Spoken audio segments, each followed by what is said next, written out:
આંતરરાષ્ટ્રીય મહિલા દિવસ 8મી માર્ચે આપણે ઉજવીએ છીએ, સારી વાત છે, પણ આ પશ્ચિમથી આવેલી સંસ્કૃતિ છે. કોઈ એક દિવસ સ્ત્રીનો ઉજવવો પડે એ વાત જ હું માનું છું આ દેશને કદી જોઈતી નહોતી. આ દેશમાં એની જરૂરત જ નથી. આ દેશ તો રોજે રોજ સ્ત્રીને નમતો દેશ છે. યત્ર નાર્યસ્તુ પૂજ્યંતે રમંતે તત્ર દેવતા. સ્ત્રીને ગૃહલક્ષ્મી કહેવામાં આવી. ગૃહિણી એટલે આખું ગૃહ જેનું ઋણી છે તે ગૃહિણી છે, અન્નપૂર્ણા છે, લક્ષ્મી છે, સાક્ષાત સરસ્વતી છે, જનની છે, ભગિની છે. એવી જે સ્ત્રી છે એને તો રોજે રોજ નમે છે આ દેશ. દેવોને હથિયાર જોઈએ, હિંમત જોઈએ, તાકાત જોઈએ, શક્તિ જોઈએ તો કોની પાસે જાય? કોની પાસે? હું ચાઇનીઝમાં બોલું છું, તમે સાંભળો છો? તો મને જવાબ આપો, કોની પાસે જાય? કાલી પાસે. પૈસા જોઈએ તો લક્ષ્મી પાસે, અને જ્ઞાન જોઈએ તો દેવો પણ જેને નમે છે એવી અસ્ત્રી છે. એનો કોઈ એક દિવસ હોય જ નહીં, એના તો બધા દિવસ છે. એના રોજે રોજ સવારથી સાંજ સુધી એનો જ દિવસ છે. એટલે કોઈ એક દિવસ માગે ત્યારે મને એવું લાગે કે સ્ત્રી પોતાની જાતને ક્યાંક કશેક ઓછી માને છે, માટે એક દિવસ માંગે છે. ન માંગો, એક દિવસ છે ને માટે. આપણે તો આખું વર્ષ સેલિબ્રેશન છે, અસ્તિત્વનો ઉત્સવ છે એ સ્ત્રી છે. બહુ સુંદર કહ્યું કે પ્રકૃતિ, સ્ત્રી પ્રકૃતિ છે. શું છે પ્રકૃતિ? આપણને જીવતા રાખે એ પ્રકૃતિ છે. આપણે શ્વાસ લઈએ છીએ કારણ કે હવામાં ઓક્સિજન છે. આપણે ખાઈ શકીએ છીએ કારણ કે અનાજ ઉગે છે. આપણે જીવી શકીએ છીએ કારણ કે શરીરમાં રક્ત ફરે છે. આ બધું પ્રકૃતિ છે, અને બધું શક્ય છે કારણ કે માં છે. એટલે હું તો એવું જ હંમેશા માનતી આવી છું કે કોઈ એક દિવસ માંગવાની સ્ત્રીએ જરૂરત જ નથી. પણ છતાંય આંતરરાષ્ટ્રીય મહિલા દિવસ આપણે ઉજવીએ છીએ તો એની પણ ઉજવણી આનંદથી જ કરીએ. અસ્તિત્વનો પણ ઉત્સવ ઉજવીએ અને આંતરરાષ્ટ્રીય મહિલા દિવસની પણ ઉજવણી કરીએ. ભગિની સમાજે જે ઉપક્રમ પસંદ કર્યો છે એ પણ સુંદર જ છે. કોઈ એક કારણ જોઈએ મહેમાનને બોલાવવાનું. રોજ વાર હોય ને એક દિવસ તહેવાર હોય, એમ આજે તહેવાર છે, રોજ વાર હોય, અને આજે તહેવાર છે, એવા તહેવારે આજે હું અહીંયા ઉપસ્થિત થઈ છું, એનો મને આનંદ છે. હેમા ભાભી દાહોદ આવવાનું કે એટલે એકચ્યુઅલી વક્તવ્ય ન પણ રાખે તો હું તો આવી જ જાઉં. મારું ઘર છે અહીંયા. શ્રેયસભાઈ આવતાની સાથે મને કહ્યું વેલકમ હોમ. અને ત્યારે સૌથી પહેલી ફિલિંગ એ થાય, મારા તો મા બાપ નથી, ભાઈ સગો છે નહીં, એટલે અહીં તો પિયર જ છે એવું મને હંમેશા લાગ્યું છે. So for me this is a home. વાત મારે કરવાની છે એકબીજાને ગમતા રહેવાની, અને મારે અહીંથી જ શરૂ કરવું છે. કોઈ એક વ્યક્તિ તમને શું કામ ગમે અથવા ન ગમે? આપણને ઘણી વાર એવું નથી થતું કે કોઈ માણસ આપણને જોઈને જ એમ થાય કે આ આપણાથી દૂર રહેતો સારું, કઈ લેવા દેવા ન હોય, એને આપણું કઈ ન બગાડ્યું, તોય તમને એમ થાય મને નથી ગમતો, મને નથી ગમતી. ત્યારે એક સવાલ એવો થાય કે કોઈ આપણને કેમ ન ગમે? કશુંય બગાડ્યા વગર, એને પૂરેપૂરા ઓળખ્યા વગર પણ આપણા મનમાં એક નાનકડો અણગમો જન્મે વ્યક્તિ વિશે. ત્યારે એનો એક સૌથી સાદો અને સરળ સિદ્ધાંત એ છે કે બે પરસ્પર વિરોધી ધ્રુવો એકબીજાથી અપાકર્ષણ કરે. તમે મેગ્નેટને બે જો ઊંધા મૂકો તો બંને એકબીજાને ધક્કો મારે. માનસિકતા એવી હોય વ્યક્તિની કે એના બોડી લેંગ્વેજમાં, એના ઓરામાં, એના અસ્તિત્વમાં, એની વાતમાં, એના શબ્દોમાં, એની વાણીમાં, એના વર્તનમાં, એના વ્યવહારમાં તમને એમ લાગે કે આની જોડે મજા નહીં પડે. અને કોઈ વ્યક્તિ એવી હોય કે જેને આપણે મળીએ ને તરત જ ઇન્સ્ટન્ટ કનેક્ટ થાય. તમને 5 જ મિનિટમાં એમ લાગે કે આની જોડે મજા જ પડશે. આપણે ન પણ ઓળખતા હોઈએ તો વધુ ઓળખવાનું મન કરે. આપણે એની સાથે કોઈ સંબંધ ન હોય તો એની સાથે વાત કરવાની ઈચ્છા થાય, કારણ કે એના અને આપણા બે સમાન ધ્રુવો એકબીજાને આકર્ષે. આપણે બધા એનર્જીથી સંચાલિત છીએ. આપણા બધાના શરીરમાં ઉર્જા છે, એનર્જી છે, અને એનર્જીની એક ઓરા છે. આપણા શરીરની આસપાસ એ એનર્જીનો એક આકાર છે. દેખાતો નથી, બધાને નથી દેખાતો, જ્ઞાનીને દેખાતો પણ હશે કદાચ. એ એનર્જી એકબીજાને આકર્ષે અને એનર્જી એકબીજાને ધકેલે. હવે આ એનર્જી જનરેટ ક્યાંથી થાય છે ત્યાં આવીએ. તમે જે વિચારો છો, તમે જે ખાઓ છો, તમે જે જીવો છો, તમે જે બોલો છો, એ બધું જ તમારી ભીતર એક ઉર્જા સ્વરૂપે સંગ્રહાય છે. કેટલી બધી સ્ત્રીઓ મને એવી મળે કે જે લોકોના કબાટોમાં વર્ષોથી બ્લાઉઝ મૂકી રાખ્યા હોય. કેમ? તો કે હું પાતળી થઈશ ત્યારે પહેરીશ. આપે નહીં કોઈને. લગ્ન ટાઈમની સાડીઓ બધી સાચી બેસી ગઈ હોય સિલ્કમાંથી, પણ કે મારા લગ્નની સાડી છે. દિવાળી આવે ને બધા માળિયા પરથી બધું ઉતારે, એવું નક્કી કરે કે આ વખતે નક્કામું કાઢી જ નાખવું છે.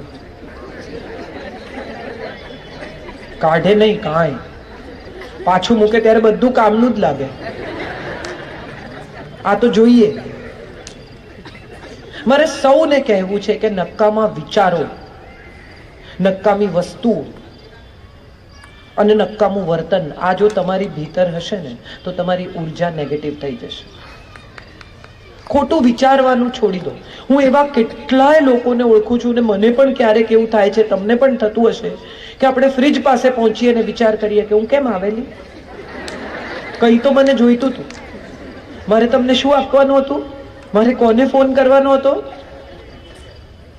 5 મિનિટ પહેલા, 3 મિનિટ પહેલા, 2 મિનિટ પહેલા થયેલી વાત કે વિચાર તમને યાદ નથી, પણ એમને જ પૂછો કે 10 વર્ષ પહેલા તમે અમદાવાદ લગ્નમાં ગયેલા ત્યારે તમારા જેઠાણીએ શું કરેલું. અક્ષરશઃ તમને આમ પરિસ્થિતિનું વર્ણન પિક્ચર જોતા હોય એવી રીતે બતાવે. કારણ કે નેગેટિવ સંગરવું આપણને બધાને ગમે છે. આપણે બધા ખોટા વિચારોને એટલા બધા સંઘરી રાખીએ છીએ કે પછી સારા વિચારોની જગ્યા રહેતી નથી. કારણ કે તમારા મગજનું જીબી તો નક્કી છે. તમને અમુક જીબી સાથેનું મગજ મળ્યું છે કે આમાં આટલું રહેશે, આટલી ફાઇલો. હવે નકામી ફાઇલો એટલી બધી ભેગી કરી છે કે પેલી કામની, સારા વિચારોની. નલિનભાઈની ગીતા સાંભળીને ઘરે આવે, પૂછો કે શું સાંભળ્યું, આખું આ લેક્ચર ફરી રિપીટ કરો. કઈ તો કહેતા હતા, બહુ સરસ બોલે છે, પણ શું બોલે છે તો તમે રિપીટ નથી કરી શકતા. કારણ કે એ સંઘરવા માટેની જે જગ્યા જોઈએ એ જગ્યા તો ઓલરેડી નેગેટિવ વિચારોએ રોકી લીધી છે. મને આ નથી ગમતું, મને પેલું નથી ગમતું, હું દુઃખી છું. હું હંમેશા કહું છું કે મોટા ભાગની સ્ત્રીઓને દુઃખી હોવાનું સુખ હોય છે. બે ભેગી થાય ને, બહુ ઇન્ટરેસ્ટિંગ છે આ કન્વર્સેશન કે બોલો અમારા ઘરમાં તો અરે કે એ તો કઈ નહીં, હું તમને કહું. એટલે તમારું તો કઈ નહીં, મારું દુઃખ સાંભળો તમે. મારું એનાથી મોટું દુઃખ છે. પણ જો સુખની વાત કરવાની આવે તો સૌને શોધવું પડે છે. અને ત્યારે મને એમ થાય કે શોધવું પડે ને એને સુખ ન કહેવાય. ભીતર અસ્તિત્વ સાથે ધબકતું હોય, મહેકતું હોય એને સુખ કહેવાય. તમારે વિચારવું પડે કે મારા જીવનમાં શું સારું. તમે એમ કહો કે બે સારી અદ્ભુત વાત તમારા પતિ વિશે, તમારા દીકરા વિશે, તમારા જીવન વિશે કહો કે બે એવી વાત કે જે બીજા કોઈને નથી ઈશ્વરે આપીને તમને જ આપી છે, કે વિચારીને કહું એવું તો કઈ છે જ નહીં, હું તો નોર્મલ જ છું. આ તો બધા નોર્મલ જ છે. આપણે કોઈ એબનોર્મલ વ્યક્તિની વાત જ નથી કરતા. પણ તમારી પાસે કશું એવું અલગ છે. તમે સૌથી જુદા છો. અને આ વાતનો નમૂનો શું છે, આ વાતનો પુરાવો શું છે? આ વાતનો પુરાવો એ છે કે ઈશ્વર રોજ આટલા માણસોને જન્મ આપે છે, કોઈની ફિંગરપ્રિન્ટ એકબીજા સાથે મળતી નથી. સૌની ફિંગરપ્રિન્ટ જુદી છે. એનો અર્થ જ એમ છે કે સૌની અલગ ફિંગરપ્રિન્ટ. અને તમે જુઓ, ફિંગરપ્રિન્ટ એવી છે કે જે છાપ તમે છોડો એ ક્યારેય ભૂસાતી નથી. આ તમારી છાપ છે. અને આ છાપને તમે કેવી રીતે સામેની વ્યક્તિ પર છોડો છો એ હું માનું છું તમારું ગમવું અથવા ન ગમવું છે. કોઈ તમારી બાજુમાં 10 મિનિટ બેસે અને ઊભા થાય ત્યારે તમને એમ થાય કે હાશ, અને કોઈ તમારી બાજુમાં 10 મિનિટ બેસે અને ઊભા થાય તો તમને એમ થાય કે બહોત કરીબ થા કોઈ, બસ ઉઠકર ચલા ગયા. હજી તો વાત શરૂ થઈ હતી એ વ્યક્તિ સાથે અને જતા રહ્યા. અરે યાર, થોડું વધારે બેઠા હોત, એમની પાસેથી થોડું વધારે મળી શક્યું હોત, થોડી વધારે મજા પડી હોત. પણ એવું થતું નથી. કારણ કે આપણે બધા જ આપણી છાપ સામેની વ્યક્તિ પર પાડવા માટે એટલા ઉતાવળા હોઈએ છીએ. છાપ આપોઆપ પડતી હોય છે, પાડવાની જરૂર નથી. હું તમને બહુ મજાની વાત કહું, ફ્લાઇટમાં ટ્રાવેલ કરતા હો, ટ્રેનમાં ટ્રાવેલ કરતા હો, તો બાજુવાળા સાથે કેટલા શિવલરસ, કેટલા નમ્ર, કેટલા વિવેકીઓ છે. ના ના કઈ વાંધો નહીં, હા it's okay, it's all right, ના ના બેસો ને તમે, કઈ નહીં. પેલો હાથ રાખે, ના ના કઈ વાંધો નહીં, રાખો ને. અને ઘરમાં સવારે 9, 9:30 વાગે જો રસોડામાં હસબન્ડ આવીને એમ કે એક કપ ચા કરી, અત્યારે હોય. જેની સાથે જીવનભર રહેવાનું છે એની સાથે આપણે સૌથી તોછડા છીએ, અને જેની સાથે થોડા કલાક પણ નથી ગાળવાના એના ઉપર આપણી છાપ પાડવા આપણે કેટલી ઉતાવળા છીએ. અને આ તમે જુઓ, આમાં જરાય ક્યાંય પણ તમને જો એવું લાગે કે હું ખોટી છું તો કહો મને. અજાણી વ્યક્તિ સાથે આપણે કેટલા બધા સારા બનવાનો પ્રયત્ન કરીએ છીએ, અને આપણી પોતાની વ્યક્તિની સાથે કે તો મને ઓળખે જ છે, હું તો આવી જ છું, એવું હોય. પતિ પણ એવા કે ભાઈ હવે એને શું કહેવાનું આઈ લવ યુ, એને ખબર જ છે, ખબર છે છતાંય સાંભળવું ગમતું હોય તો. બધું જ સમજતા હોઈએ તેમ છતાં કોઈ દિવસ એમ કહી દે કે થેન્ક યુ યાર, તું ઘરની અન્નપૂર્ણા છે, રોજ સૌને ગરમ જમાડે છે. તરત રડવું આવી જાય, સુખના આંસુ આવી જાય કે ચલો કોઈકે મારી નોંધ લીધી, કોઈકને ગમ્યું. રોજ સારું જ ખાવાનું બનતું હોય, આપણે કોઈ દિવસ કહેતા નથી કે વાહ આજે બહુ સરસ. મીઠું વધારે પડે એ દિવસે કહીએ કેમ મીઠાના ભાવ ઉતરી ગયા છે, હાથ છૂટો થઈ ગયો છે મીઠામાં. સારું કહેવાનું તો આપણને સૂઝતું જ નથી. જો ભૂલ હોય તો આપણે તરત કહી દઈએ છીએ. આ સાસુ પણ છે, આ પતિ પણ છે, આ માં પણ છે, બધા જ આવું કરે છે. આમાં કોઈ એક વ્યક્તિની વાત નથી કે કોઈ એક જેન્ડરની પણ વાત નથી. આપણે સૌ એકબીજાને ગમવા માંગીએ છીએ, પણ ગમવા માટેના પ્રયત્નો કેટલા કરે છે. સાદી વાતો જીવનની આપણે આપણા જીવનમાં ઉતારતા નથી, અને ક્યાંય પણ આવા મોરારી બાપુનું લેક્ચર હોય કે ભાઈશ્રીનું હોય કે નલિનભાઈનું હોય, આપણે સાંભળવા હોશે જઈએ, પણ એમાંથી કંઈ ઘરે લાવવાનું તો કે ભાઈ બહુ અઘરું, એવું બધું એ તો કે થાય નહીં. એમને તો બોલવાનું છે, આપણે તો કરવાનું છે. કેટલા બધા લોકો મને કહે છે કે તમારી વાતો મને ગમે બહુ પણ થતી નથી. તમે કરો છો? મને આજે જ પૂછતા હતા શ્રેયસભાઈ કે તમારા લેક્ચર સાંભળવા તમારું વર ને છોકરો કોઈ દિવસ આવે છે? ત્યારે મેં કહ્યું એમને હું હોમ સર્વિસ આપું છું, હોમ ડિલિવરી, સ્વિગીજીની. મંગાવે એટલે તરત હાજર, બિલ પણ નહીં લેવાનું. કહેવાની વાત એ છે કે આ વાત પર તમે હસ્યા ને, હસી શકાય ને. કેટલી બધી વાતો જીવનમાં એવી છે કે જે હસીને પસાર કરી શકાય, પણ આપણે એના વિશે એટલો બધો ઉદ્વેગ, એટલો બધો કકળાટ, એટલું બધું મન દુઃખ કરીએ છીએ કે ગમવાની ક્ષણ વીતી જાય છે. કેટલા બધા લોકોને હું એવા ઓળખું છું કે જેમણે પત્નીને વચન આપ્યું હોય કે હું તને રોમ લઈ જઈશ, આપણે યુરોપમાં રોમની ગલીઓમાં હાથમાં હાથ લઈને ફરીશું, પછી કે આવતે વર્ષે, પછી કે આવતે વર્ષે, પછી કે આવતે વર્ષે, પછી કે આવતે વર્ષે. એક દિવસ એવો આવે કે જ્યારે રોમની ગલીઓમાં જાય પણ પત્ની બિચારી એમ કે તમે થતા આવો, હવે મારા પગ દુખે છે. આનંદની ક્ષણોને આપણે ટાળી જઈએ છીએ અને દુઃખની ક્ષણોને આપણે આલિંગન આપીએ, સામેથી પ્રોબ્લેમ ઉભો કરવાનો. પેલું શું કહેતા હતા તમે? અરે છોડો, તમે નથી સાંભળ્યું એનો આનંદ કરો. ના ના ના, શું બોલ્યા કહો, શેનું મન? તમે નથી સાંભળ્યું ને, તમે સુખી છો. ના ના, તમે કઈ બોલ્યા, મેં સાંભળ્યું. જે માણસે જેણે જે કહ્યું એમણે કહ્યું વિવેચકોની ચિંતા નથી કરતી, મારા હૃદયની વાત કહું છું. હા, કારણ કે હું દ્રઢપણે એવું માનું છું કે જો હૃદયથી બોલવામાં આવે, હૃદયથી કહેવામાં આવે તો જ હૃદય સુધી પહોંચે. હું જો સાચા દિલથી નહીં કહું મારી વાત તો તમારા સુધી નહીં જ પહોંચે. હમણાં જ થોડા દિવસ પહેલા જ જામનગરમાં કાર્યક્રમ હતો, પૂનમબેન માડમ હતા મારી સાથે. મેં બોલી લીધું, એ પછી એમણે પાછું કીધું કે તમે બોલો પ્લીઝ, મને સાંભળવું છે. એટલે ફરી મેં વાત કરવાની શરૂ કરી. ત્યારે પૂનમબેને મને કહ્યું કે ગજબ લોકપ્રિયતા છે તમારી. મેં કીધું સ્ટેજ પરથી, માઇકમાંથી કીધું. મેં કીધું પૂનમબેન આ લોકપ્રિયતા ત્યાં સુધી જ છે જ્યાં સુધી મારો સિગરેટ પીતો ફોટો ના છપાય. તરત કે આવી તો નહોતી ધારી. જજમેન્ટ. તમે નક્કી કરી લીધું કે આમ કરાય અને આમ ન કરાય. આવા કોઈ નિયમો સમાજમાં ક્યાંય નથી. એક વ્યક્તિએ કઈ રીતે જીવવું એના નિયમો એને પોતે જ બનાવવાના છે. ફક્ત એટલું નક્કી કરવાનું છે કે એમાં કોઈની લાગણી, સ્નેહ, પ્રેમ, પ્રતિષ્ઠા જોખમાય નહીં. તમારી સાથે જોડાયેલા તમામ લોકો, મારી પહેલા જે બેન બોલ્યા એમણે જામનગરમાં એવું કહ્યું કે મને કોઈના વેલિડેશનની જરૂર નથી, મને કોઈનું અપ્રુવલ નથી જોઈતું. એ બોલ્યા પછી હું ઊભી થઈ, મેં કીધું મને તો બધાનું વેલિડેશન જોઈએ છે, મને સૌનું અપ્રુવલ જોઈએ છે. તમે વિચાર કરો, તમે બધા અહીંયા હો જ નહીં, આ બધી ખુરશીઓ ખાલી હોય ને તોય હું એમાં ભાભીને એમ કહું ના હું બોલીશ તો ખરી જ, ડોક્ટર બોલાવવા પડે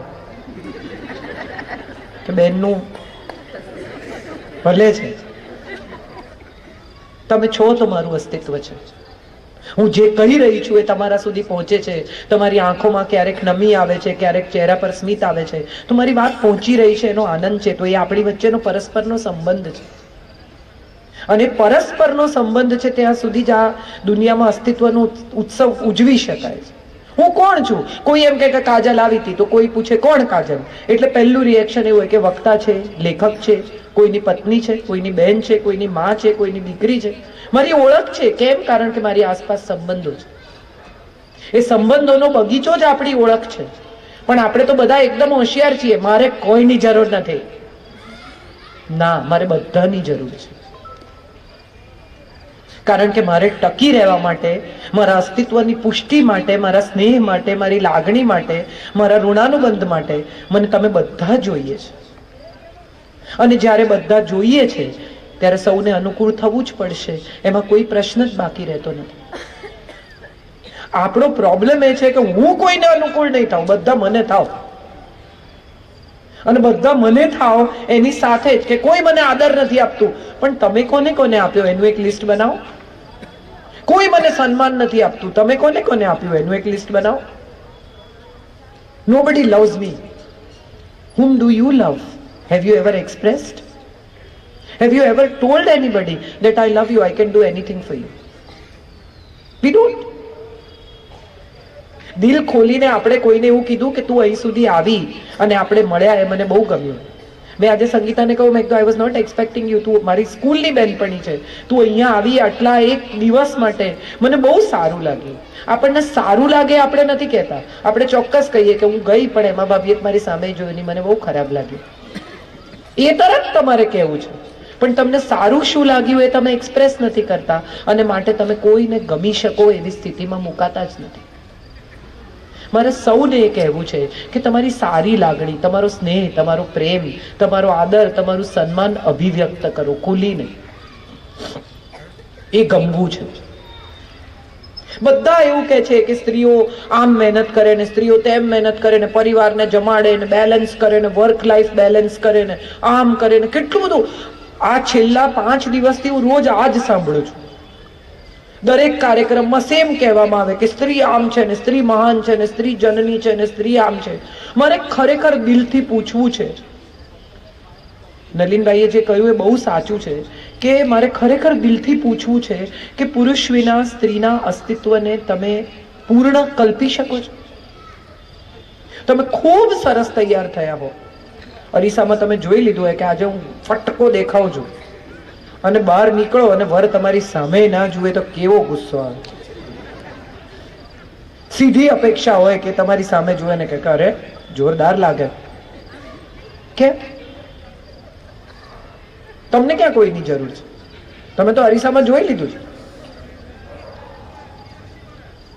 મજાની વાત એ છે કે આપણને સૌને એકમેક પાસેથી અપેક્ષા છે, અને એ વાત આપણે સ્વીકારતા નથી. સૌથી પહેલા તો ચાલો સ્વીકારીએ કે આપણને અપેક્ષા છે.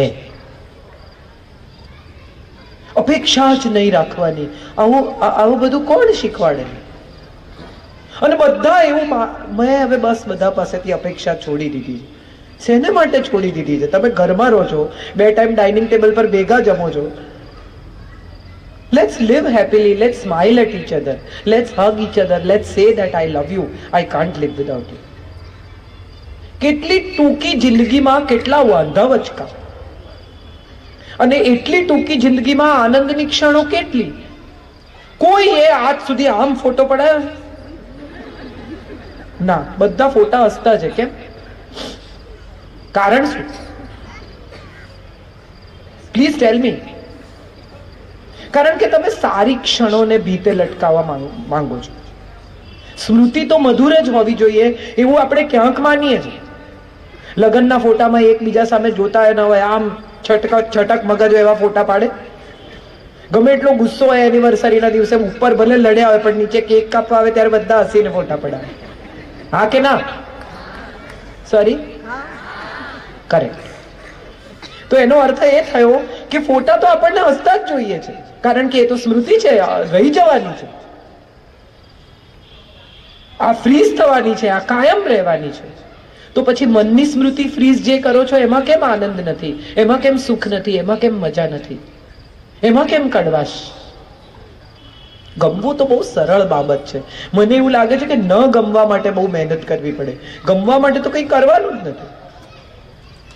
તમે જેવા છો એવા સરળ, નમ્ર, સાલસ, વિવેકી, પ્રેમાળ વ્યક્ત થાઓ, એટલું જ કરવાનું છે. કેટલા બધા મારા મિત્રો, મેલ ફ્રેન્ડ્સ બધા એવું કે બૈરાને એવું ના કહેવાય, આઈ લવ યુ માથે ચડી જાય. ત્યારે હું હંમેશા એને કહું કે એકવાર કહીજો, માથે નહીં ચડે, ચરણમાં નમશે. એટલું જ સાંભળવું છે એને. તો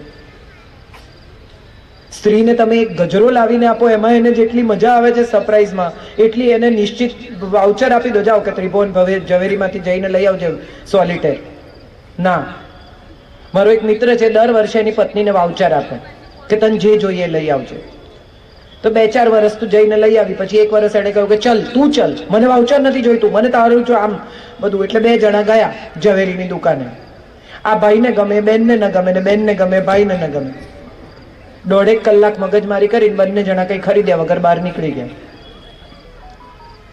ત્યારે મને એવો સવાલ, એને જયારે સ્ટોરી અમને કહી એની એનિવર્સરી પર, ત્યારે મને એક એવો સવાલ થયો કે કદાચ એણે એમ કહ્યું કે તમે જે ખરીદો એ મને તો, તમને હું સાથે એટલા માટે જ લાવી છું કે હું તમારી પસંદનું ખરીદવા માંગુ છું.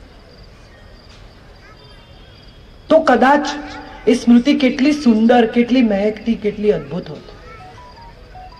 કેટલી બધી પત્નીઓ એવી હોય કે જે એમ કે આ તો બહારગામ કેટલું ફરે ને બધે જાય, મારા માટે કશું લાવે નહીં.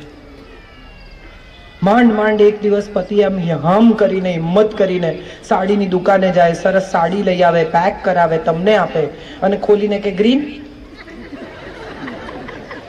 હું ક્યાં પહેર્યું છે?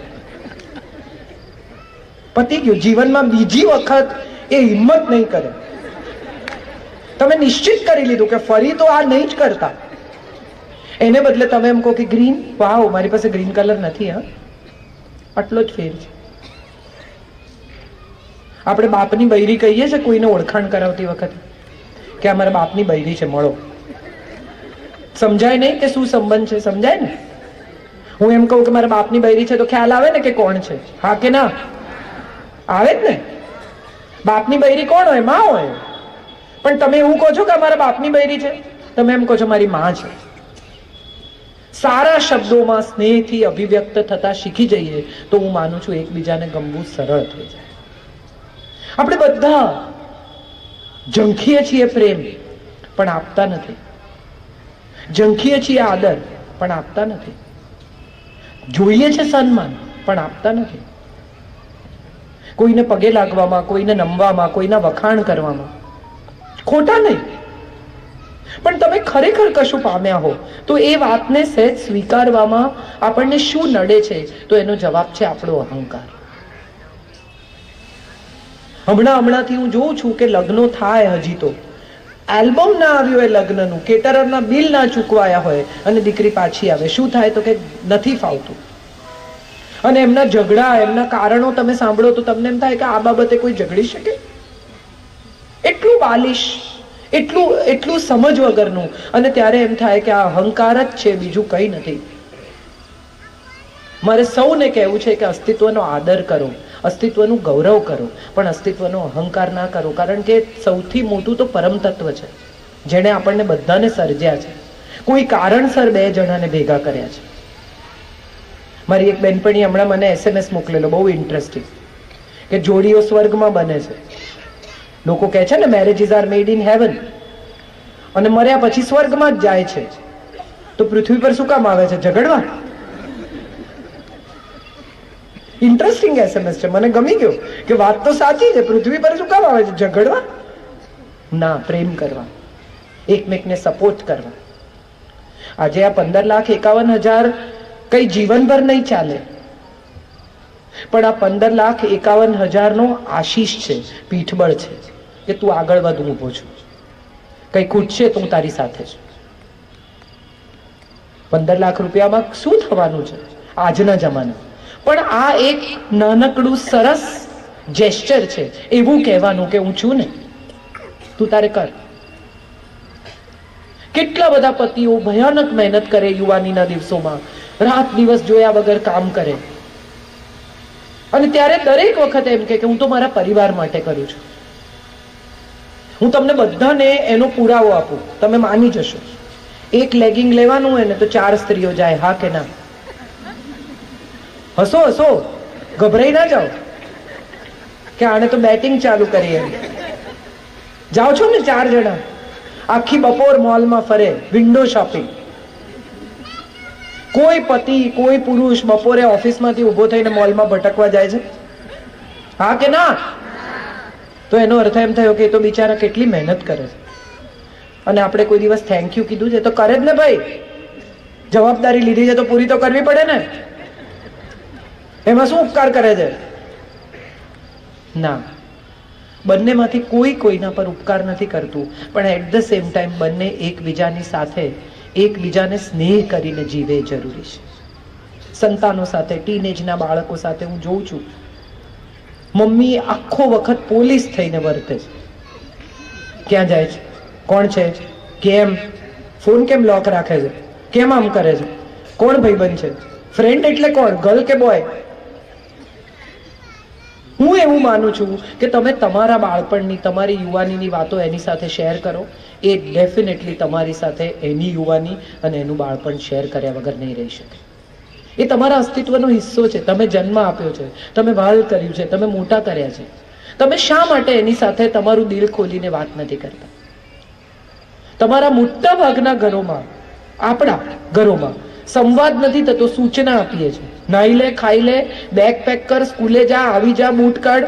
બચ્ચું બિચારું સ્કૂલેથી આવ્યું હોય, એકદમ એને એક્સાઇટમેન્ટ, મમ્મી મમ્મી, પહેલા બૂટ કાઢ, ત્યાં મૂક, ફરી બૂટ કાઢીને બિચારું આવે, મમ્મી મમ્મી, બૂટ કાઢ. મોજા આવી રીતે ફેંકાય, ઉપાડ, ફરી આવે, મમ્મી મમ્મી, હાથ પગ ધો, ખાઈ લે, પછી હું સાંભળું છું. ત્યાં સુધીમાં તો એક્સાઇટમેન્ટ પૂરું થઈ ગયું, હવે નથી કેવું, જાઓ સાંભળી લો ને. ભલે બૂટ પહેરીને ઘરમાં ફરે તમારી જોડે 2 મિનિટ, એ એક્સાઇટમેન્ટ જે એને તમારી સાથે શેર કર્યું હશે ને, એ એના જીવનની સ્મૃતિ છે, પેલા ફોટા જેવી. કે મેં આવીને મમ્મીને કહ્યું ને પછી mummy was so excited. That is what your child wants. આપણે સમય નથી આપતા, વસ્તુઓ આપીએ છીએ બાળકને એની અવેજીમાં. નવો ફોન, નવી વસ્તુઓ, નવા નવા રમકડા. કેમ? તો કે મારી પાસે ટાઈમ નથી. તું તારો ટાઈમ આની જોડે પાસ કર. કેટલી મમ્મીઓ વાર્તા કહે છે, હવે તો મોબાઈલ ચાલુ કરી દે છે, વાર્તાઓ રેડીમેડ તમને મોબાઈલ પર મળે છે, પંચતંત્રની વાર્તાઓ, આ વાર્તા, પેલી વાર્તા, સિન્ડ્રેલા. ત્યારે મારે દરેક માને એવું કહેવું છે કે વાર્તા જેવો સંવાદ તમારા સંતાન સાથે બીજો કોઈ નથી. Every day tell a story to your child, a moral of the story and something that brings your child to in conversation with you. We do not converse. We only try to tell them what to do and what not to do. હવે તો આ ફેસબુકના આભાર માનવો પડે કે બધા સ્કૂલના બહુ રિયુનિયન થાય છે, કોલેજના 83 નો બેચ ને 86 નો બેચ ને બધા ભેગા થાય ને પછી સ્કૂલનો યુનિફોર્મ પહેરે, એવા બધા લાગે, પણ પહેરે પાછા. એ પેટ બહાર નીકળી જતું હોય યુનિફોર્મમાંથી, પણ સ્કૂલનો યુનિફોર્મ પહેરીને આવે. અને છોકરીઓ, છોકરાઓ બધા ક્યાંક સ્કૂલમાં ક્રશ હોય, બેન્ચ પર ક્યાંક નામ લખ્યા હોય, એ બધા મળવાના છે એવા એક્સાઇટમેન્ટમાં પહોંચે, અને સતત એવી ફિલિંગ હોય કે આવશે, જેને માટે આપણે ઊભા રહેતા હતા કલાકો ખાલી સાયકલ પર પસાર થાય જોવા માટે. બીજું તો કઈ એ વખતે થઈ શકે એમ હતું જ નહીં. આજના છોકરાઓ પાસે તો કેટલા સ્ટેજીસ છે, ફ્રેન્ડશિપ, બેસ્ટ ફ્રેન્ડશિપ, ડેટિંગ, લવ, બ્રેકઅપ, અને હવે તો એક્સ નો એક્સ જોડે મિલાપ કરાવે છે. મજાની પેઢી છે. તમે જો આ પેઢીને ઓળખી શકો તો હું માનું છું આના જેટલી પ્રામાણિક બીજી પેઢી નથી. આપણે તો એટલા દંભી હતા, જે લોકો 60ની દશકમાં જન્મ્યા છે એ લોકો તો એટલા દંભી હતા, બધું કરવું હોય પણ ઘેર નહીં કહેવાનું, ક્લાસ પણ બંક કરવા હોય, બધા નવા પ્રયોગો કરી જોવા હોય, બધું કરી ઘેર નહીં કહેવાનું. કેમ? તો કે મમ્મી વઢે. હવે આ લોકોને એવી પરવા જ નથી, વઢે તો વઢે, જે કરવું એ કરી જ લેવાનું. તો એ તો પ્રામાણિકતા છે. લગ્નમાં નથી આવું. કેમ નથી આવું? તો કે મને ત્યાં મજા નહીં પડે. પછી તમે કહો કે ના એવું ના ચાલે, આવવું પડે. તો કે આ જે પહેર્યું છે પહેરીને આવીશ, જબ્બો નહીં પહેરું. ત્યારે મને એમ થાય કે આ મજાની પેઢી છે. એમને ઓળખો, એમને સમજો. તમારા ટીનેજ બાળકને એની મુશ્કેલીઓ સાથે ડીલ કરો. કેટલી એનર્જી, અને એટલી બધી એનર્જી ઉપર માહિતીનો આટલો બધો મારો. 24 કલાક એને ઇન્સ્ટા, ગૂગલમાંથી, ફેસબુકમાંથી ઇન્ફોર્મેશન મળ્યા જ કરે છે. એ ઇન્ફોર્મેશનમાંથી એને સિલેક્ટ કરવાનું છે કે એને શું રાખવું ને શું જવા દેવું. એના નાનકડા મગજ સાથે તમે ડીલ કરી જુઓ તો તમને સમજાય કે આટલી બધી ઇન્ફોર્મેશન એની પાસે આવે છે, એમાંથી એને શું રાખવું ને શું જવા દેવું એને સમજાતું નથી. એને એક એવા ગાઈડની જરૂર છે જે એને સમજાવે કે આ કામનું છે ને આ નકામું છે. પણ આપણે તો મોરલ સાયન્સ, આવું કરાય, આમ ન કરાય, લોકો શું કહેશે. આપણે કોઈ દિવસ એના જેવડા થઈને વિચારતા જ નથી. 40 વર્ષની માં ભૂલી જાય છે કે એ પણ કોઈક દિવસ 17 વર્ષની હતી. તમારા બાળકને ખબર નથી કે 40 વર્ષની માં હોવું એ શું છે, પણ તમને તો ખબર છે કે 17 વર્ષની યુવતી હોવું એ શું છે. So become what your child is. Try and understand what your child is trying to tell you. તો તમે માં તરીકે ગમશો, તો તમે પિતા તરીકે ગમશો. આટલું નાનું બચ્ચું એને સ્કૂટર પર આગળ બેસાડીને નીકળે મમ્મી, 2 સપના માના મેં ન કર્યું, અને ખાલીપો એને જીવનભર સતાવશે. આપણે બધા બહુ ફોર્ચ્યુનેટ માતા પિતા છીએ કે આપણા બાળકને પસંદગીની તક આપીએ છીએ. આજે જ મને સંગીતા કહેતી હતી કે સ્ત્રીને ચોઈસ મળવી જોઈએ. સ્ત્રીને શું કામ? હું કહું છું વ્યક્તિને ચોઈસ મળવી જોઈએ. વ્યક્તિ માત્રને ચોઈસ મળવી જોઈએ કે એને શું કરવું છે અને શું નથી કરવું, એને શું બનવું છે અને શું નથી બનવું. મારો દીકરો 12થમાં પાસ થયો પછી એણે એવું કહ્યું કે મારે 1 વર્ષ કંઈ નથી કર્યું. એટલે મેં એને કહ્યું, મેં કીધું એટલું બધું તે શું કરી નાખ્યું 12મા ધોરણમાં કે આખું વર્ષ તારે કંઈ નથી કરવું? કે મારે ફિગર આઉટ કરવું છે કે મારે શું કરવું છે. અને મને એટલી બધી ચિંતા થાય ઓનેસ્ટલી. અને હું એને 2-3 દિવસે પૂછું, કોક પૂછે તો શું કહેવાનું? 12મું પાસ છે, પટ્ટાવાળો થઈશ. લગભગ 4-5 મહિના એને કંઈ ન કર્યું ને 12 વાગે ઉઠે ને પડ્યો રહે ને મને રોજ એમ અમારે ઝઘડા થાય ને કકડાટ ઘરમાં. ને એક દિવસે બ્રોશર લઈને આવ્યો ને એને કહ્યું કે જર્મનીમાં સાઉન્ડ એન્જિનિયરિંગનો કોર્સ છે, મારે એ કરવો છે. આજે એનો પોતાનો સ્ટુડિયો છે, બેકગ્રાઉન્ડ મ્યુઝિક્સ કરે છે, સરકારી ફિલ્મોમાં BGM કરે છે, અને રાતના 2 વાગ્યા સુધી કામ કરે, આવીને સૂઈ જાય, વળી સવારે 7 વાગે ઉઠીને જાય. એને ઉઠાડવો નથી પડતો, કારણ કે એનું ગમતું કામ કરે છે. હું એમણે કહ્યું આટલા વ્યસ્ત સમયમાં આવે છે ને જાય છે ને આમ કરે છે, એ બધું કરી શકું છું કારણ કે હું મારું ગમતું કામ કરું છું. ગમતા રહેવા માટે પહેલા તો જાતને ગમીએ. હું મારી જાતને જ નકારતી હોઈશ તો બીજાને કેવી રીતે ગમીશ? મારામાં જ કશું ખૂટશે, મારામાં જ કંઈ ખાલી રહી જશે, મને જ મારી જાત જોડે મજા નહીં આવતી હોય. હું એવા કેટલા બધા લોકોને ઓળખું છું કે જે એકલા રહી જ નથી શકતા. એને કોઈને કોઈ જોઈએ, કોઈ ના હોય તો ફોન જોડે માથાકૂટ કરે. પહેલાના જમાનામાં તમારે ઘેર માણસ આવે ને તો તમને પૂછે કેમ છો, મમ્મી કેમ છે, પપ્પા કેમ છે, પાણી પીએ, બેસે. આજકાલ હવે ઘરમાં આવતાની સાથે પૂછે છે ઝીણીપિનનું ચાર્જર છે, ઝીણીપિનનું ચાર્જર છે.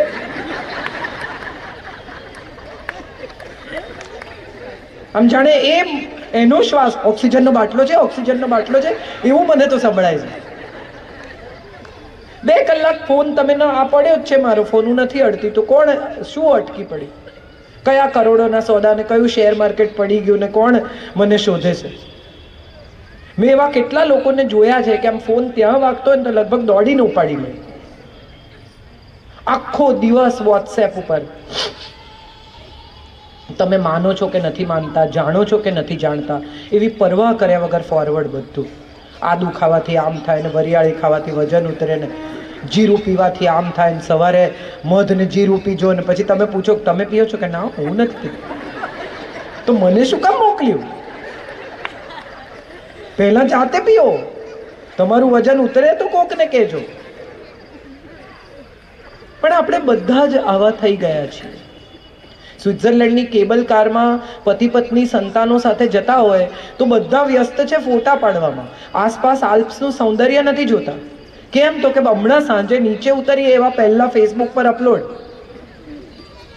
અને જોઈ લેવાનું કે કોણે લાઈક આપી છે અને કોણે નથી આપી, પછી એનોય વારો આવશે. હમણાં થોડા વખત પહેલા હું હૈદરાબાદથી એક પ્રોગ્રામથી પાછી આવતી હતી. પ્રોગ્રામમાં મોડું થઈ ગયું એટલે સાડી મેં એરપોર્ટ બદલી. એટલે હું એરપોર્ટ પર સાડી બદલતી હતી તો બાથરૂમમાં વિમેન્સ બાથરૂમમાં એક બહેને મને પૂછ્યું કે ફોટો પાડું. એટલે મેં એમને કહ્યું કે એકદમ બાથરૂમમાં હોય બેન, આપણે બહાર 5 મિનિટ ઊભા રહો. કેટલો મારી પાસે ટાઈમ નથી. મને કહે છે મારી ફ્લાઇટ છે. મેં કીધું તો રહેવા દો. તો મને કે હું તમને ફેસબુક પર જોઈ લઈશ. I C you on Facebook. ભલે એમ કરજો, હું લખી દઈશ કે તમે તોછડા છો. મેં કીધું વેરી ગુડ, તમે પ્લીઝ લખજો, અને સાથે એ પણ લખજો કે તમે બાથરૂમમાં ફોટો પાડવાની જીદ કરી જેની મેં ના પાડી. નથી આવું થઈ શકતું આપણાથી. આપણા આગ્રહો, દુરાગ્રહો, પૂર્વગ્રહો, હઠાગ્રહો આ બધા નડે છે. બાકી ઉપર મંગળ ને બુધ ને ગુરુ તમને કાંઈ નડતા નથી. એ એની જગ્યાએ ફરે છે. ક્યાં તમને નડે છે મને કહો? સવારે ઉઠીને મંગળ જે નરી આંખે દેખાતો નથી એ તમને ફોકસ કરે કે હવે આજે તમારો વારો છે? હોય કોઈ દિવસ લાગે છે? એક સેકન્ડ માટે પણ લોજિક ગળે ઉતરે છે? સવારે ઉઠીને બધા રાશિ ભવિષ્ય વાંચે છે આજકાલ. હું કેટલાય લોકોને ઓળખું છું સવારે ઉઠીને રતન, નયન, પઠણ.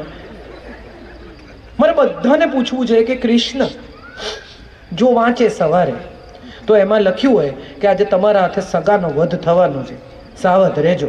હા કે ના? કંસને મળવા જાય એ દિવસે જો એ રાશિ ભવિષ્ય વાંચે તો શું લખ્યું હોય કે આજે તમારા હાથે સગાનો વધ થશે, સાવધ રહેજો. બરાબર? આવું ભવિષ્ય હોવું જોઈએ ને આઈડિયલી. હા કે ના? અને કંસ વાંચે તો શું લખ્યું હોય કે સગું વધ કરશે, સાચવજો. પણ એવું હતું નથી. કૃષ્ણ પણ ક અને કંસ પણ ક, તો રાશિ તો સેમ છે પણ ભવિષ્ય સેમ નથી. કેમ? દશેરાના દિવસે રામ લખે તો લખ્યું હોય વિજય થશે, ને રાવણ વાંચે તો પરાજય થશે. તો રત રાશિ તો બેવની સેમ જ છે, તો કેમ સેમ નથી? નહીં વાંચતા આવું બધું. એમને એટલી જગ્યા ભરવાની હોય છે. 15-20 દિવસ વાંચશો ને તો ખબર પડશે કે 4મી તારીખે લખ્યું હતું ને એ જ 24મીએ રિપીટ થયું છે.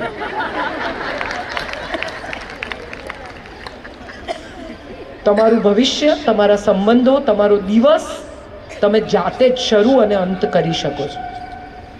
ઉઠતાની સાથે સરસ સ્માઇલ કરો, ઘરના લોકો સાથે આનંદથી વાત કરો. સવારના પરમાં દિવેલ પીધું એવું મોઢું કરીને નીચે ના આવો અથવા બહાર ન નીકળો.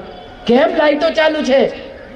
અરે કહો કે જરા લાઈટ બંધ કરો, સવાર પડી ગઈ છે. કોઈ પંખો કરો.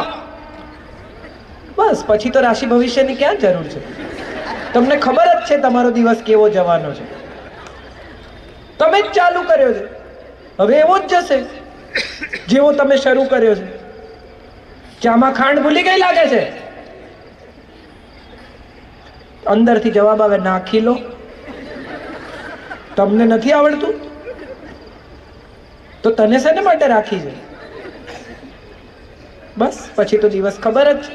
રાશિ ભવિષ્યની ક્યાં જરૂર છે? મારે સૌને કહેવું છે કે માણસની 4 વસ્તુ છે ને એ માણસ માટે અગત્યની છે: વાણી, વર્તન, વિચાર અને વ્યવહાર. આ 4 સ્તંભ ઉપર તમારા આખા ગમવા અને નહીં ગમવાનો આધાર છે. તમે જે બોલો છો એ તમારા વિચારમાંથી પ્રગટ થાય છે, તમારા વિચાર જે છે એ તમારા વ્યવહારમાંથી પ્રગટ થાય છે, અને તમે જે વર્તન કરો છો એ તમારા વ્યક્તિત્વમાંથી બહાર નીકળે છે. અને મારે સૌને કહેવું છે કે કોઈ ન જોતું હોય ને ત્યારે તમે જે વર્તો છો ને એ તમારું સાચું વ્યક્તિત્વ. બધા અહીંયા હોય એટલે તો હું સારી જ રીતે વર્તું. તમારી સામે તો મારે ડાયા જ દેખાવું પડે. પણ કોઈ ન હોય ત્યારે હું થૂકું છું રસ્તા પર, કચરો ફેંકું છું રસ્તા પર, ગાળો બોલું છું, ખરાબ રીતે વર્તું છું, તો એ મારું સાચું વ્યક્તિત્વ. કોઈ ન જોતું હોય ત્યારે જે તમે છો ને એ તમારું ચારિત્ર છે. આવું કાયમ યાદ રાખજો. મારે એક સરસ વાર્તા કહેવી છે તમને બધાને. એક નાનકડું બાળક એક પેટ શોપમાં જાય છે, પાલતુ પ્રાણીઓની દુકાનમાં. નાનકડો છોકરો છે અને જઈને કહે છે કે મારી પાસે $100 છે, મને એક નાનું પપી ખરીદવું છે. પેટ શોપ વાળો કહે છે કે $150 છે પપી તો બેટા. એ લોકો કહે છે કંઈ વાંધો નહીં, તો પછી હું ફરી ક્યારેક આવીશ, પણ આજે મારો બર્થડે હતો ને એટલે મને થયું કે હું આજે મારી જાતને પપી ગિફ્ટ કરું. એક ફ્રેન્ડ સ્ટોર વાળાને દયા આવી ગઈ, કીધું ચાલ હું બોલાવું છું બધા નાના પપીસ ને, તું પસંદ કર, કંઈ વાંધો નહીં, $50 પછી આપજે અથવા નહીં આપતો. એણે તરત એના માણસને કહ્યું, બધા નવા જન્મેલા તાજા રૂના ગાભા જેવા સરસ મજાના બધા જાડિયા પાડિયા પપ્પી આવ્યા. એમાં એક બિચારું છેલ્લે આવ્યું, ખોડંગાતું. બાકીના બધા દોડતા દોડતા આવ્યા અને પેલું પાછળ ધીરે ધીરે આવ્યું. પેલા છોકરાએ એને ઉપાડી લીધું કે મને આ જોઈએ છે.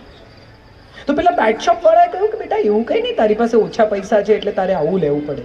એનો એક પગ જન્મથી જ વાંકો છે અને એ તારે માટે દોડી નહીં શકે, તારા ઉપર ચડી નહીં શકે, બોલ નહીં લાવે, તારી સાથે તોફાન મસ્તી નહીં કરી શકે, એને એક પગે પ્રોબ્લેમ છે. એ છોકરાએ પોતાનું પેન્ટ ઊંચું કર્યું અને બતાવ્યું. એને પણ પોલિયો હતો. એણે એવું કહ્યું કે મને દોડવા માટે, રમવા માટે, ભાગવા માટે, બોલ લાવવા માટે નથી જોઈતું, મને કોઈ એવું જોઈએ છે જે મને સમજી શકે.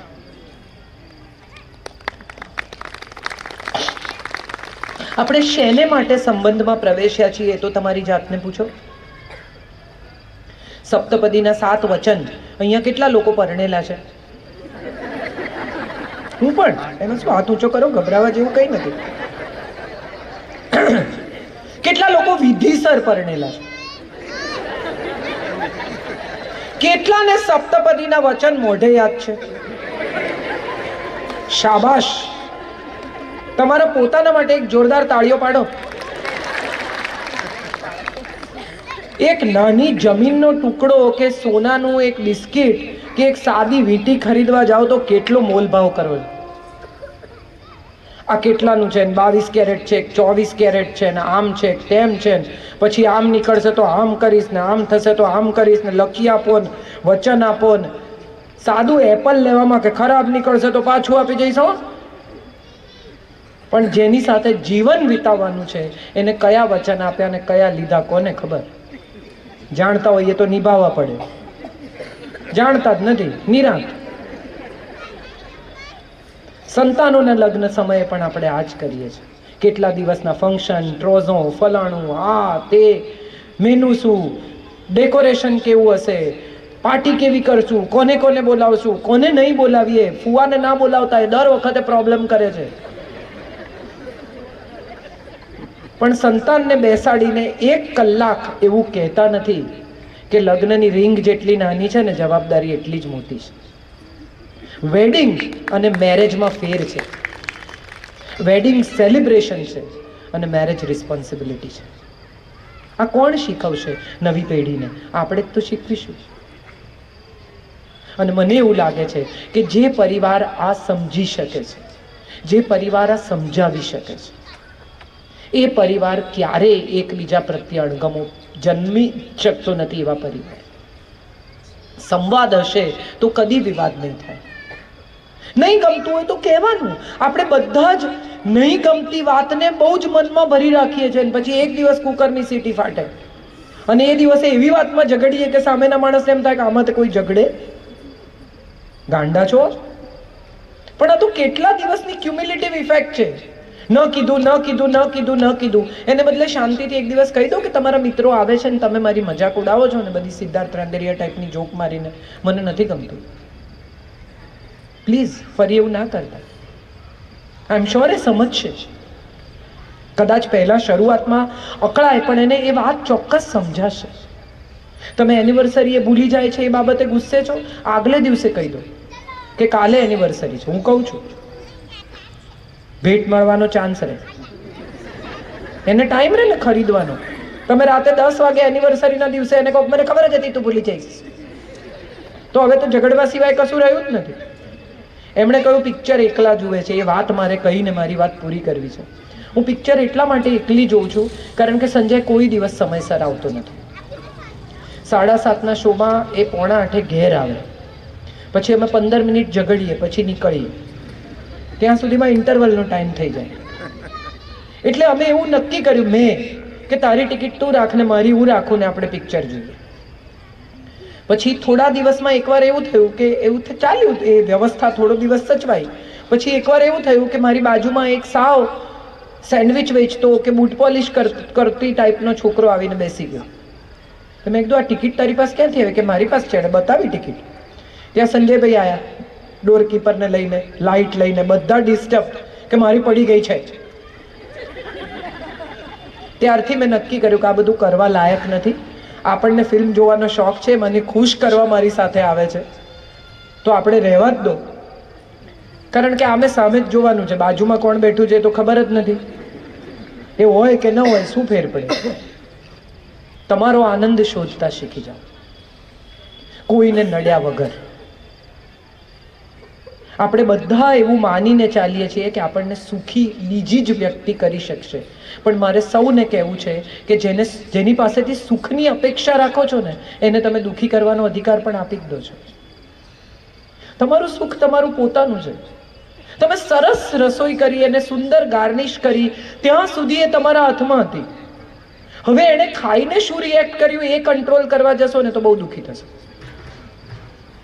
હું કહું એવું એ રિએક્ટ કરે તો એવું એ નહીં કરે, આ નક્કી છે. એ વાત જે દિવસે તમે સમજી જશો ને એ દિવસે તમારાથી સુખી અને તમારાથી વધુ ગમી જાય એવી વ્યક્તિ બીજી કોઈ નથી. તમે આનંદથી બનાવ્યું, તમે આનંદથી સજાવ્યું, તમે આનંદથી આપ્યું. દાખલા તરીકે કોઈ ભેટ આપી કોઈને, પછી તમે એમ કહો કે પેલું જોયું. હવે જો એ તમને એમ કે આ જોયું પણ સેટ ટાઈટ છે, તો તમને નહીં ગમે. એણે સત્ય જ કહ્યું કે ભાઈ મને થવાનું નથી, તમે જે ટી શર્ટ આપ્યું છે એ તમને ગમ્યું નહીં. તમારી અપેક્ષા એવી હતી કે એણે એમ કહેવું જોઈએ કે આ વિશ્વનું ઉત્તમ ટી શર્ટ છે, આ છેલ્લો પીસ જગતમાં બચ્યો તો જે તું મારા માટે લઈ આવી, અને હું જીવનભર ઋણી રહીશ, તારા ચરણમાં રહીશ આ એક ટી શર્ટ માટે. પણ એવું તો એણે કીધું નહીં, તમારી અપેક્ષા તો એટલી બધી હતી. ત્યાંથી થયો પ્રોબ્લેમ શરૂ, તમારી અપેક્ષા પૂરી ના થઈ. હવે તમને થશે કે મેં એમ કહ્યું કે અપેક્ષા રાખવી. અપેક્ષા સ્નેહની રાખવી, કાળજીની રાખવી, વાલની રાખવી, વખાણની ન રાખવી.